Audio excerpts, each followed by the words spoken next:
Hello बच्चों, कैसे हैं आप लोग? ये आप सभी अच्छे होंगे। और आज मैं आपके लिए जो सीबीएसई ने कल का डेट शीट रिलीज किया है, मैं उसके बारे में आपको कुछ सूचना देना चाहता हूँ। देखिए, सीबीएसई ने जो डेट शीट रिलीज किया है, सबसे पहले तो ध्यान रखिएगा, ये जो डेट शीट है आप स्क्रीन पे देख पा रहे होंगे, ये एक टेंटेटिव डेट शीट है। तो सबसे पहले तो मैं आपको ये समझाता हूँ कि टेंटेटिव वर्ड का मीनिंग क्या होता है। देखिए, टेंटेटिव वर्ड का नॉर्मल सा एक मतलब होता है एक्सपेक्टेड।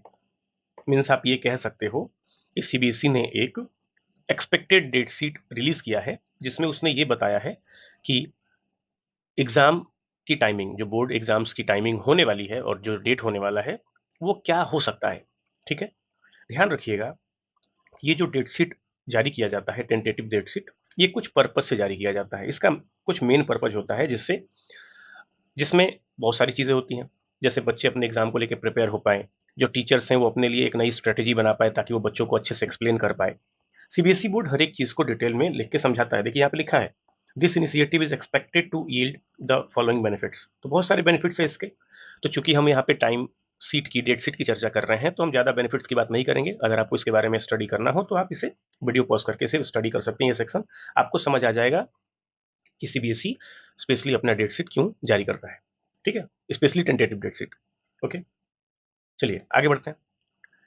अब आपके दिमाग में मे भी क्वेश्चन आ सकता है कि टेंटेटिव डेट शीट जारी करने का मतलब ही क्या है, क्यों करता है ये सीबीएसई। तो मैंने आपको रीजन तो बताया, फिर भी यहाँ पे मैंने हाईलाइट किया हुआ स्क्रीन पे, जैसा कि आप स्क्रीन पे देख पा रहे होंगे कि please note that these date sheets are tentative. ये तो बात पहले ही हो चुकी है। आगे देखिए, final date sheets will be issued upon submission of the final list of the candidates by the school. देखिए होता क्या है कि जब स्कूल एलओसी सबमिट करता है सीबीएसई को, तो उस केस में कभी ऐसा होता है कि कुछ स्कूल्स ऐसे होते हैं जो डिले कर देते हैं, और डिले करने की वजह से सीबीएसई के पास लिस्ट ऑफ कैंडिडेट्स, जो एलओसी जिसको हम कहते हैं, उसका जो डेटा होता है वो कंप्लीट नहीं होता। अब डेटा इनकम्प्लीट होने की कंडीशन में सीबीएसई तो अपना करिकुलम एग्जैक्टली फॉलो करता है अपने टाइम पे, तो उसे तो अपना एक डेट शीट लागू करना है जिससे बच्चों को एक हेल्प मिल जाए आने वाले एग्जाम के लिए। तो जब सारे स्कूल्स अपना एलओसी दे देते हैं बोर्ड को, उस समय बोर्ड को टाइम टेबल इशू करने में प्रॉब्लम नहीं होती। ठीक है, तो अभी फिलहाल में जितने भी एलओसीज फाइनल हुए हैं, उसके बेस पर एक टेंटेटिव डेट शीट रिलीज किया गया है।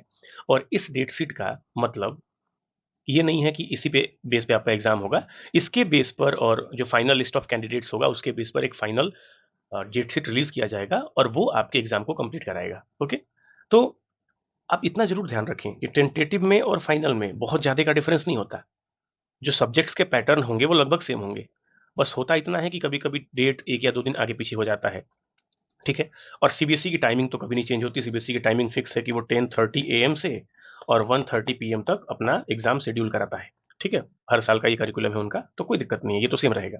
बस जो डेट होगी वो आगे पीछे हो सकती है। ठीक है, तो चलिए एक एक करके देखते हैं कि आपके टाइम टेबल को, आपके डेट शीट को सीबीएसई ने कैसे डिजाइन किया है। ठीक है, तो देखिए, क्लास 12th की हम डेट शीट के बारे में बात कर रहे हैं। तो इसमें सबसे पहले जिन्होंने हिंदी के प्लेस पर फिजिकल लिया होगा, physical in the sense physical education जिन्होंने लिया होगा, उनका एग्जाम पहले होने वाला है, जो कि 18 फरवरी को है। दिन है बुधवार, और टाइमिंग तो मैं आपको पहले डिस्कस कर चुका हूँ, टाइमिंग सेम रहेगी, इसलिए मैं टाइमिंग के बारे में ज़्यादा चर्चा नहीं करूंगा। ठीक है, फिजिकल एजुकेशन का एग्जाम पहला है 18 तारीख को, और जो सब्जेक्ट कोड है वो क्या है, 048। तो आपको सब्जेक्ट कोड लेके परेशान नहीं होना, ये तो आपके एडमिट कार्ड में लिख के आता है, और आपको जो आपका रजिस्ट्रेशन कार्ड होगा या फिर जो चीज़ें होंगी उसमें ये सब लिखा होता है। ठीक है, देखिए, अगला एग्जाम जो है आपका वो है फिजिक्स का। ये एक मेजर सब्जेक्ट है। ठीक, और मैं आपको जानकारी के लिए बता दूं कि पिछले सेशन में जो पहला एग्जाम था वो फिजिक्स का था। तो इस बार कुछ तो अच्छा हुआ है कि जो सेकंड पेपर है वो फिजिक्स का है। जिन्होंने हिंदी लिया होगा अब उनके लिए तो ये पहला पेपर होगा, बट कोई ना। फिजिक्स है आपका एग्जाम कितने तारीख को है, 20 तारीख को है, और फिजिक्स का सब्जेक्ट कोड एज यूजुअल 042 होता है, आप ये ध्यान रखें। ठीक, चलिए आगे बढ़ते हैं। जो आपका अगला एग्जाम है वो है केमिस्ट्री का, और केमिस्ट्री का एग्जाम है 28 फरवरी को। दिन है शनिवार। ठीक है, इसका जो सब्जेक्ट कोड है वो क्या है, 043। ठीक, आगे बढ़ते हैं। देखिए, जो आपका अगला एग्जाम है, जो जिन बच्चों ने मैथ्स लिया होगा 12th में, उनका एग्जाम है 9 मार्च को, और दिन है सोमवार, मंडे।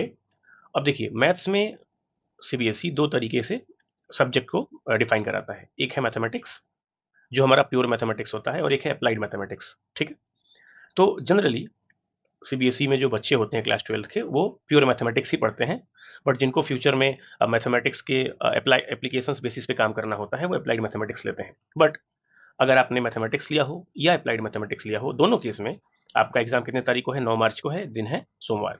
ठीक है, आगे बढ़ते हैं। हाँ, जो आपका अगला मेन सब्जेक्ट है वो है इंग्लिश। अब इंग्लिश में भी दो चीजें होती हैं, एक या तो इंग्लिश सिलेक्टिव हो, एक या तो इंग्लिश कोर हो।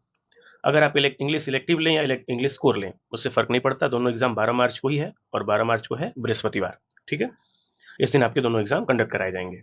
ठीक है, आगे बढ़ते हैं।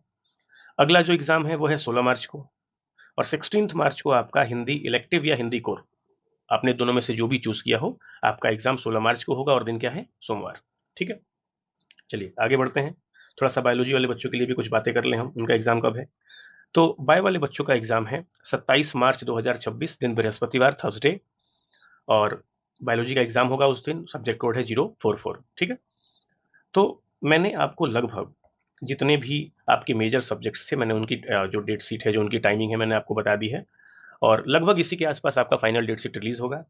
अच्छा, इसके अलावा आप देख पा रहे होंगे कि जब जब मैं स्क्रीन स्क्रॉल कर रहा हूं, तो आपने बहुत सारे ऐसे सब्जेक्ट्स देखे होंगे जो इसमें लिखा हुआ है, जैसे कि आप देख सकते हैं यहाँ पे होम साइंस है, ठीक है, एयर कंडीशनिंग एंड रेफ्रिजरेशन है। तो ये सब भी एग्जाम सीबीएसई कंडक्ट कराता है, ये उनके लिए है जिन बच्चों ने ये सब सब्जेक्ट्स अपने जो 12th है उसमें सेलेक्ट किए होते हैं। ओके, बट जो मेजर सब्जेक्ट्स है, मैंने उसके बारे में आपको जानकारी दे दी है। ठीक है, उम्मीद करता हूं कि आपको ये टेंटेटिव डेट शीट समझ में आया होगा। ठीक है, अच्छा, दूसरी चीज ये है कि इस टेंटेटिव डेट शीट के बेसिस पे आप अपने एग्जाम की प्रिपरेशन को स्टार्ट कर दें, क्योंकि ये बहुत जरूरी है। क्योंकि जो फाइनल डेट शीट होगा, मैंने आपको पहले ही स्टार्टिंग में बताया था कि फाइनल डेट शीट इसके बेसिस पर ही लॉन्च किया जाएगा। ठीक, ज्यादा का डिफरेंस नहीं होता। ओके, अच्छा, अब आपको एक काम जरूर करना है कि आप इस वीडियो को अधिक से अधिक शेयर कर दें, वीडियो को लाइक और सब्सक्राइब जरूर कर दें। और एक चीज और है जो मैं आपसे कहना चाहता हूं, कि हम बहुत जल्दी एक स्ट्रैटेजी वीडियो लेके आने वाले हैं, जिसमें हम ये जरूर चेक करेंगे कि हम इस टेंटेटिव डेट शीट को कैसे अप्लाई करें अपनी लाइफ में, जिससे कि हमारा रिजल्ट बहुत अच्छा बने, जिससे कि हम अच्छे से अच्छा स्कोर कर पाए। तो उसके लिए आपको हमसे जुड़े रहना होगा, और इसे अधिक से अधिक शेयर जरूर कर दें। ठीक है, एंड एट लास्ट, आप एक बात का हमेशा ध्यान रखिए कि आप कितना पढ़ते हैं ये मैटर नहीं करता, आप कितना रिवाइज करके उसकी प्रैक्टिस करते हैं ये मैटर करता है। और प्रैक्टिस करने के लिए आपको आंसर राइटिंग, जो आंसर राइटिंग की जाती है पहले एग्जाम से पहले, वो बहुत जरूरी होता है। तो ध्यान रहे, आंसर राइटिंग इज मस्ट। तो अगर आप हमसे जुड़े रहते हैं, तो हम आपको लाइव आंसर राइटिंग प्रैक्टिस कराएंगे, जिससे कि सभी बच्चों का जो रिजल्ट होगा बहुत अच्छा होगा। क्योंकि आपने कभी नोटिस किया होगा कि हमें कॉन्सेप्ट सब आते हैं, हमें पता सब होता है, लेकिन जब हम लिखने जाते हैं तो हम उसे लिख नहीं पाते। इसका रीजन सिर्फ एक है कि हम बैठकर आंसर राइटिंग प्रैक्टिस नहीं करते। तो we must have to do that soon, as soon as possible. So उम्मीद करता हूं कि आपको आज का पूरा सेशन समझ आया होगा। मिलते हैं अगले वीडियो में। Thank you.